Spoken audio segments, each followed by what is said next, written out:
മീര ചേച്ചിനെ കാണുമ്പോൾ തന്നെ ഒരു ക്യൂട്ട് ആണ്. ആ ഒരു ക്യൂട്ട്നെസ് ശരിക്കും ആ സിനിമയ്ക്കുണ്ട്. രണ്ടുപേരുടെ പേരെടുത്ത് പറയേണ്ട കഴിഞ്ഞാൽ ഞാൻ പറയുന്ന ആളല്ല, പക്ഷേ എല്ലാവരും നമ്മൾ ഇത്രയും കാലം എനിക്ക് തോന്നുന്നു അവരുടെ ഒരുമിച്ച് ചെയ്ത കുറേ സിനിമകൾക്ക് ശേഷം വീണ്ടും അതേ സ്ക്രീനിൽ അതേപോലെ തന്നെ അവർ ഇരിക്കുന്നു. അത് ഭയങ്കര സ്പെഷ്യലാണ് അതിനെ കാണുമ്പോൾ. എല്ലാവരും തിയേറ്ററിൽ തന്നെ പോയി കാണുന്നു. പപ്പേട്ടൻ്റെ ഒരു ഡിഫറെൻറ്റ് ജോണറിലെല്ലാവരും.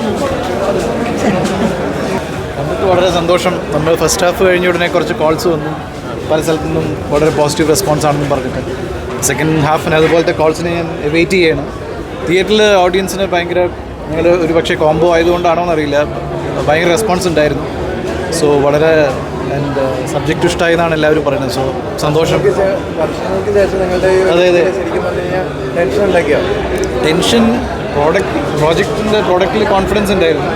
നമുക്ക് സ്വാഭാവികമായിട്ട് നമ്മളെ കാണുമ്പോൾ ഒരു ടെൻഷൻ ഉണ്ടാവും. പക്ഷെ ഇപ്പോൾ ടെൻഷനൊക്കെ റിലീഫായി. എല്ലാവരും പെട്ടെന്ന് കാണണം. New year, happy new year, happy new year. എന്നുവെച്ചാൽ ഈ കോമഡി ഭയങ്കരമായിട്ട് വർക്കായ പോലെ തോന്നിയിട്ടുണ്ട്. അപ്പോൾ ഹ്യൂമർ ഭയങ്കരമായിട്ട് വർക്കായത് ജനങ്ങളുടെ ഓഡിയൻസിൻ്റെ റിയാക്ഷൻ നമുക്ക് മനസ്സിലാവില്ല.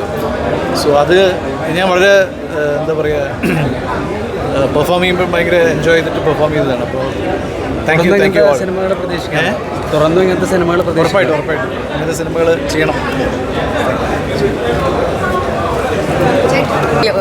എല്ലാവരും പടം കാണുക. ചേട്ടനാണെങ്കിലും ചേച്ചിയാണെങ്കിലും എല്ലാം അടിപൊളിയായിട്ട് വരുന്നുണ്ട്. പപ്പേട്ടൻ്റെ മൂവി ഭയങ്കര അടിപൊളിയായിട്ടാണ്. എനിക്ക് ആക്ച്വലി വാക്കുകളൊന്നും കിട്ടുന്നില്ല. ഫീൽ ഗുഡ് ആണോ എന്ന് ചോദിച്ചു കഴിഞ്ഞാൽ ഫീൽ ഗുഡിനേക്കാൾ കൂടുതൽ എനിക്ക് കുറേ പേഴ്സണലി റിലേറ്റ് ചെയ്യാൻ പറ്റും. ഞാൻ ഒരു ഇൻ്റർവെൽ ടൈമിൽ ഞാൻ വെളിയിൽ ഇറങ്ങില്ല. സാധാരണ ഇൻ്റർവെല്ലിൽ ഞാൻ വെളിയിൽ ഇറങ്ങണം, ഞാൻ കരയായിരുന്നു. അതുകൊണ്ട് ഞാൻ വെളിയിൽ ഇറങ്ങിയില്ല. ഞാൻ പറഞ്ഞു ഞാനിങ്ങനെ കരച്ചൊക്കെ പിടിച്ച് വെച്ചിരിക്കുകയായിരുന്നു. പക്ഷേ ബാക്കി കാണണമോ എന്നായിരുന്നു, കാരണം ഡാർക്ക് ആയിരിക്കുമോ എന്ന് വിചാരിച്ചു. പക്ഷേ അല്ല, ഭയങ്കര രസമുണ്ട്. ഇമോഷൻസ് എല്ലാം നമുക്ക് വരും. ചിരിയാണെങ്കിലും കരച്ചിലാണെങ്കിലും എല്ലാം വരും. എല്ലാവരും കാണുക, ഡെഫിനറ്റായിട്ടും കാണുക. Thank you. സ്റ്റോറി ലൈൻ ഒരു ആവറേജ് ഉള്ളൂ, പക്ഷേ നമുക്ക് വർത്തബിളാണ്. അതെ, മിനാസ്മിൻ്റെ ആക്ടിവിറ്റി സൂപ്പറാണ്. പിന്നെ സോങ്സ് ഒക്കെ നല്ലതാണ്. കണ്ടിരിക്കാം നമുക്ക്. നല്ല സിനിമ, അതെ തീർച്ചയായും നല്ല പടം.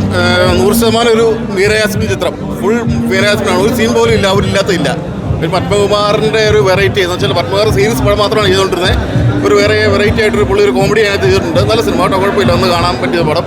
നല്ല റെക്കോർഡ്, നല്ല സൗണ്ട് റെക്കോർഡിങ്ങും നല്ല സൗണ്ട് ചെയ്തിട്ടുണ്ട് കേട്ടോ. നല്ല പടം, കുഴപ്പമില്ല. ഫാമിലി ഓഡിയൻസിന് പറ്റിയ പടം. ചിരിക്കാനുണ്ട്, എല്ലാം ഉണ്ട്, കുഴപ്പമില്ല. മീരയാസ്മിൻ്റെ 100% മീരയാസ്മിൻ ചിത്രം. എന്ന് തന്നെ പറയാം. അവർ കഴിവ് തെളിയിച്ചൊരു അഭിനേത്രിയാണ്.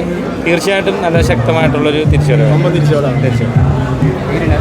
ക്വീൻ എലിസബത്ത് എന്ന ചിത്രം, മീരാസ്മിൻ എന്ന നടിയുടെ തിരിച്ചുവരവ്. അതേപോലെ തന്നെ നരയൻ, അദ്ദേഹം ഒരുപാട് തമിഴ് ചിത്രങ്ങളും അതേപോലെ തെലുങ്കുകളൊക്കെ ചെയ്ത് മലയാളത്തിൽ നിന്ന് വിട്ടുവയ്ക്കുകയായിരുന്നു. അദ്ദേഹത്തിൻ്റെ ഒരു തിരിച്ചുവരവാണെന്ന് പറയാം. അതുപോലെ എൻ പത്മകുമാർ എന്ന സംവിധായകൻ്റെ ഒരു നല്ലൊരു ഫാമിലി ചിത്രമാണ്. തീർച്ചയായിട്ടും ഫാമിലിക്ക് കാണാൻ പറ്റിയ ഒരു നല്ലൊരു ചിത്രമാണ്.